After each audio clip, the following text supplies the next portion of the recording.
Hi, my name is BREGJE and you are watching Estona tutorials.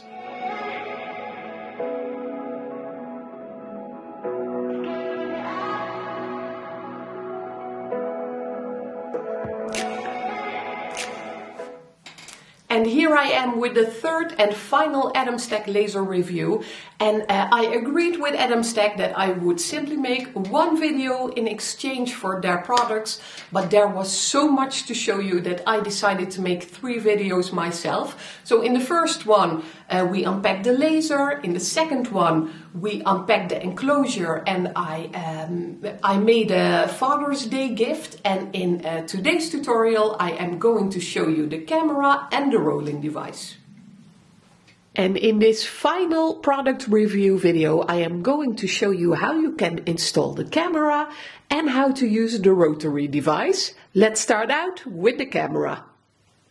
And this is what you will find in the box itself. Of course, the manual, the camera, some stuff to mount the camera onto your laser, and these papers that you need to use to install the camera on your computer. And connecting the camera is a piece of cake. Take the camera itself and twist it on here. Slide in this second pipe with the ruler. Make sure the thin side is on the bottom. And that thin piece will fit in here at the top.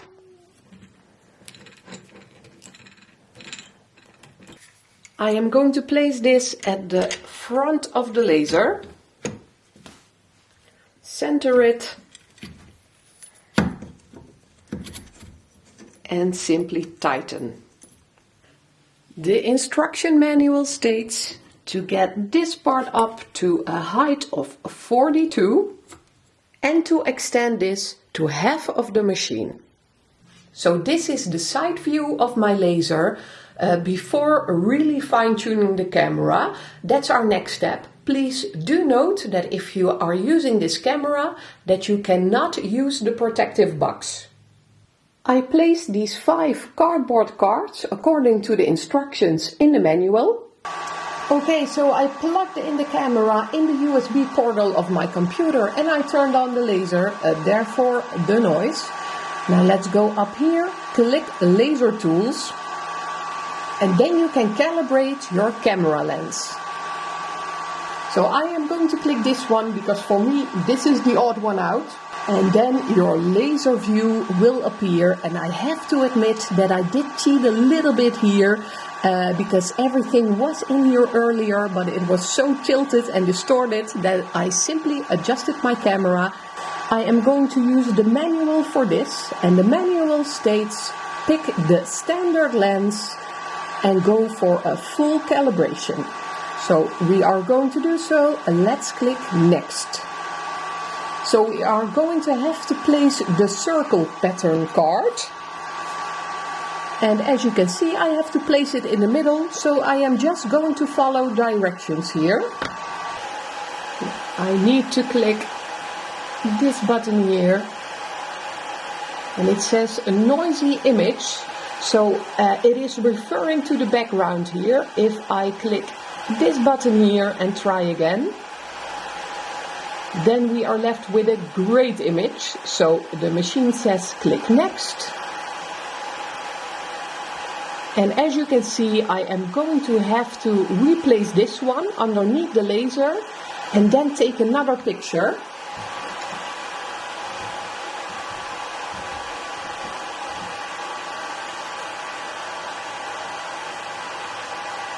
Everything is looking great.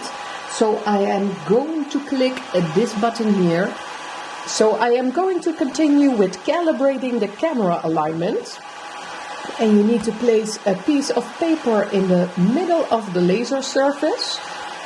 And I looked it up, it's about 0.1 millimeter stick. The speed should go at 3000 with a power of 13%.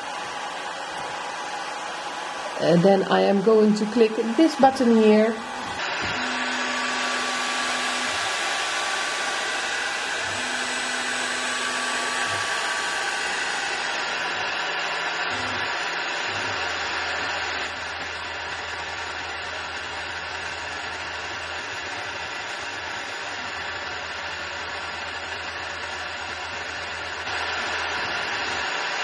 So I just couldn't get the laser to engrave on white paper, and then suddenly it dawned on me, you cannot engrave on white or reflective surfaces. So I changed it up, took some cardboard out, and now we can really get started.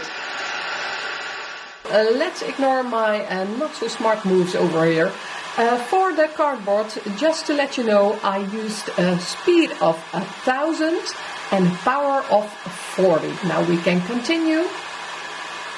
Oh, let's see, I can move the camera out of the way, that's okay.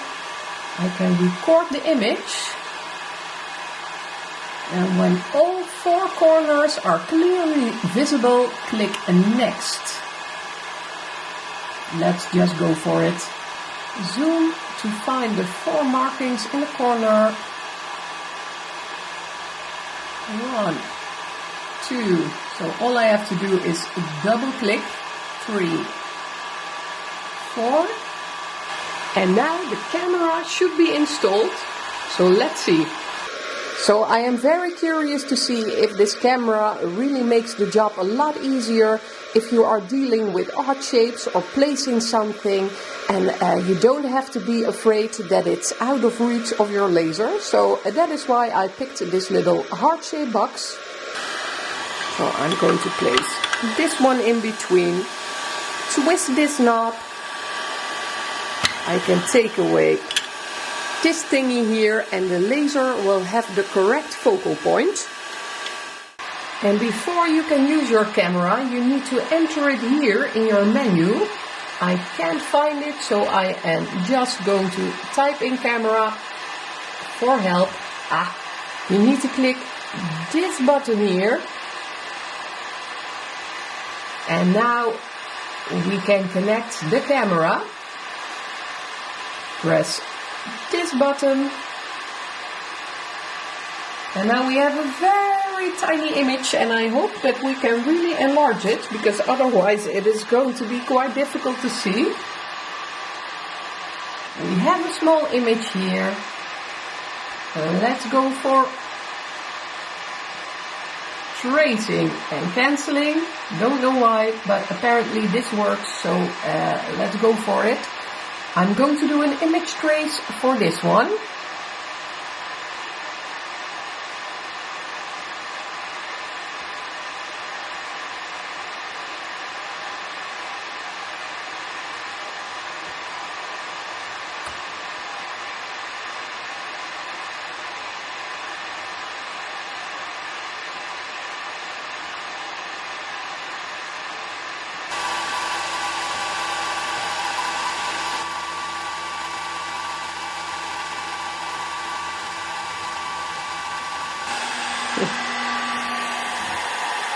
Okay, so kudos for the amount of details on this picture, but this isn't exactly what I ordered, because as you can see, this is really small. Something's really wrong with the camera angle as well, because I lined up the lighthouse tower this way, and as you can see, it engraved that way. So I am going to dive into my settings.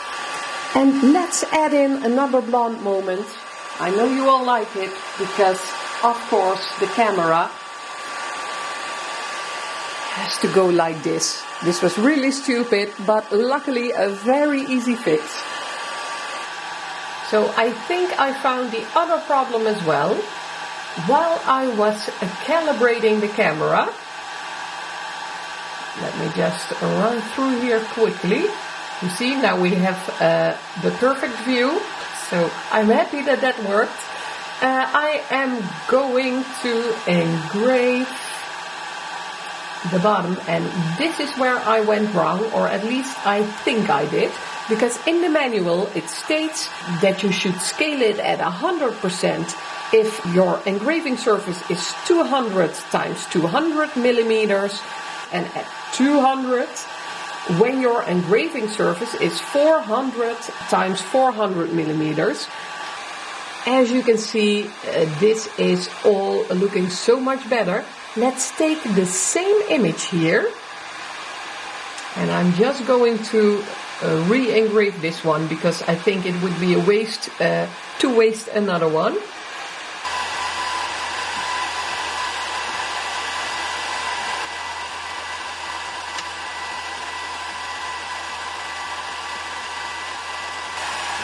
And I did film a little piece with the laser camera as well, just to show you how that's going to look if you use it for your business. And I think it can be quite fun. And this result is simply perfect, exactly what I was looking for. And I just couldn't resist making another one. This one is for my son Jack, because we love playing Zelda together. And I made something different for my girls. It's almost done. I'm very curious to see how it turns out. So the camera function really is a very cool function. I just hope that they find a way to incorporate it within the enclosure, because for me that would be an even bigger plus, but maybe I can mount it to the enclosure myself, so I'm just going to think about it. And this really is perfect, exactly what I was looking for. I could really center the image, and just take a look at how nicely it's engraved. And now let's see if we can install the rotary tool as well, as long as we're on a roll. But this one definitely big plus. And there is just so much more to show you. I am going to keep this part short, and everything I am going to make with the laser I am going to post on my other channel, Estona Arts and Crafts.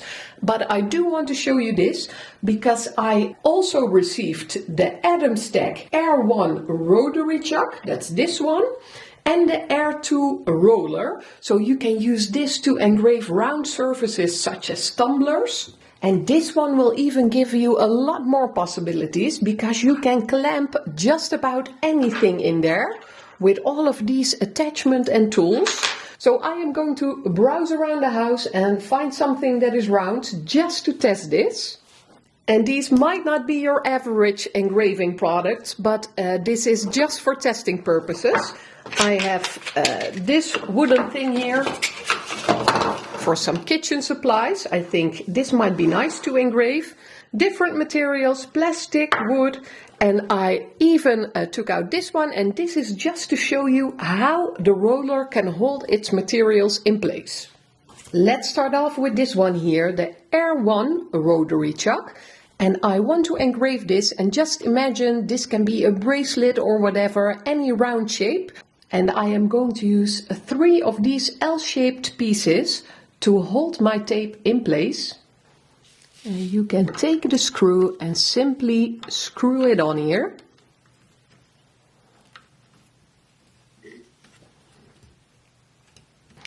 And this might be a good moment to mention that Atomstack actually does have an infrared laser, which should be able to engrave metals, but I haven't tested it myself, so I don't know if that is the case.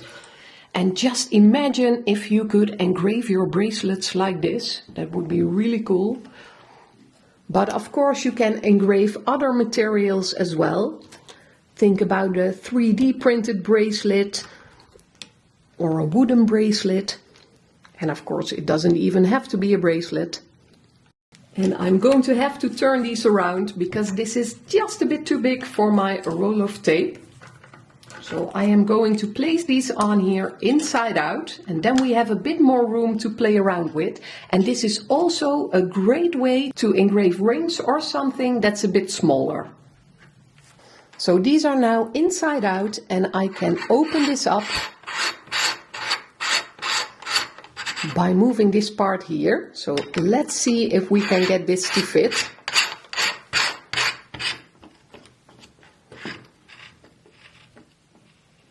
I am going to use these feet to heighten the machine, so I am going to place these at the bottom of my laser.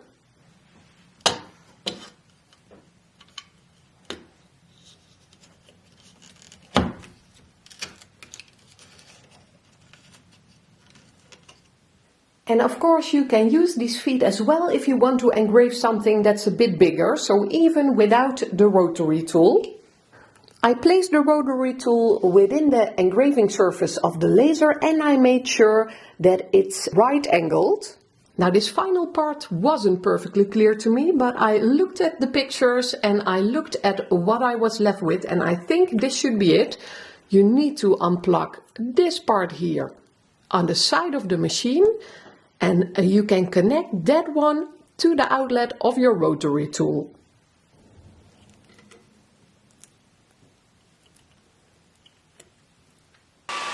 Now I am using light burn again, and we need to change something in the settings to make sure that the rotary tool is working. So I need to check this box here. Again, it's all in the manual, and I need to check this box. Now we can go up here to laser tools and set the parameters for the rotary tool. This is easy, so if you don't know what it means, you can just look at the pictures. I am using this one, and I am just going to use the same settings that are in the manual, and I need to enter the diameter of my engravable piece here, which, as you can see here, is 96 millimeters.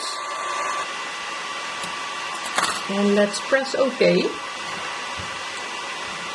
The laser point just isn't getting as close to it as I want, so I am going to use another chuck to hold my tape.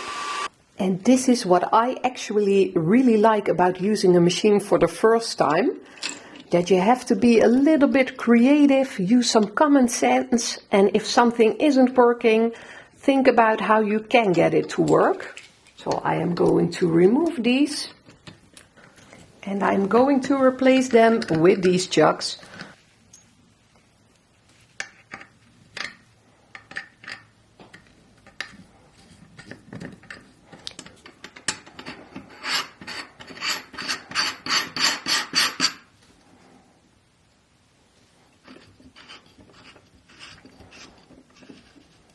I made sure that this is right angled, and I measured the distance to my engraving surface, and I made sure that the laser is free to move around over the rotary tool. Or maybe we should use some text instead. Let's take some text. Say, hello you. So I'll adjust these settings a bit. Start from current position, that's a very important one. And let's see by pressing the frame button where it is going to engrave.